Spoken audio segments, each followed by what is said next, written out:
బాగా డబ్బు మనిషిలా ఉన్నాడే. నాకున్నది ఒకతే ఒక కూతురు కాబట్టి పెళ్లి ఘనంగా జరిపించాలన్నదే నా కోరిక. మాకు ఒక్కడే కొడుకండి, మా కోరిక అదే. మీకు అమ్మాయి నచ్చితే మిగిలిన విషయాలు మాట్లాడుకుందాం.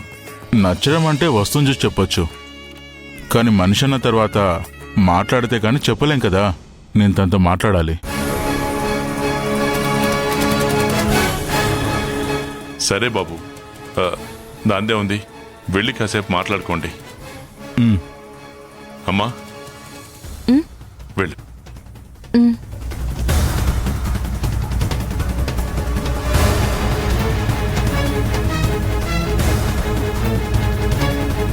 ఏమండి, మీరు ఒకసారి లోపలికి వస్తారా?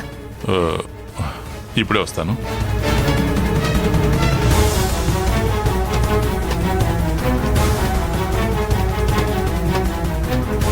వచ్చిన వాళ్ళని అలా బయట కూర్చోబెట్టి మనం లోపలికి వచ్చి మాట్లాడుకుంటే వాళ్ళు ఏమనుకుంటారు జయ?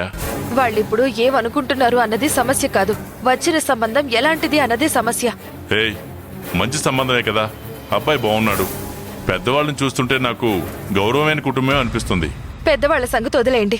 అసలు ఆ అబ్బాయిని చూస్తుంటే మన భూమికి సరైన జోడీలాగే నాకు అనిపించట్లేదు.